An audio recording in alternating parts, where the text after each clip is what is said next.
শেরপুরের নলকা উপজেলার চন্দ্রগোনা ইউনিয়নে যেন হঠাৎ করেই দেখা গেল এক রাজনৈতিক বিস্ফোরণ। নির্বাচন ঘনিয়ে আসার আগ মুহূর্তে বিএনপি থেকে একসাথে ২৪ নেতাকর্মী পদত্যাগ করে পুরো এলাকায় আলোচনার ঝড় তুলেছে। শুধু পদত্যাগই নয়, তারা সবাই মিলে যোগ দিয়েছেন বাংলাদেশ জামায়াত ইসলামে। এই অপ্রত্যাশিত পদক্ষেপ স্থানীয় রাজনীতিতে নতুন সমীকরণের জন্ম দিয়েছে।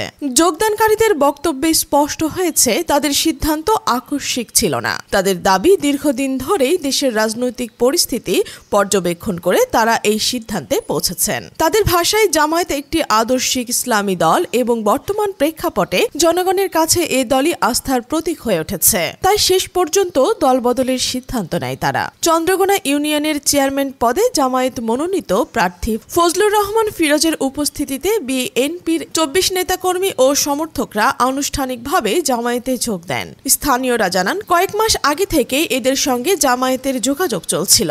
সবকিছু গোপনে হলেও পরিকল্পনা ছিল সুস্পষ্ট।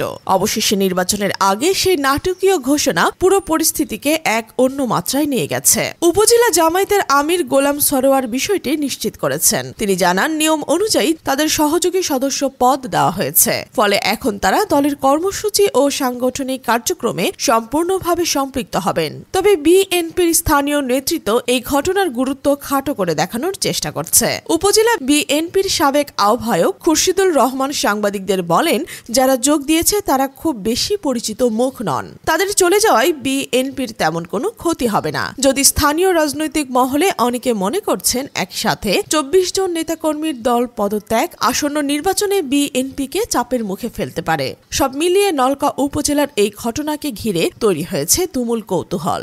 স্থানীয় মানুষের আলোচনায় এখন শুধুই একটাই প্রশ্ন, এটা কি নিছক ব্যক্তিগত সিদ্ধান্ত, নাকি ভেতরে ভেতরে আরো বড় কোনো রাজনৈতিক অঙ্ক কষা হচ্ছে? সময়ই বলে দেবে এই যোগদান স্থানীয় নির্বাচনের ফলাফলকে কতটা নাড়া দিতে সক্ষম।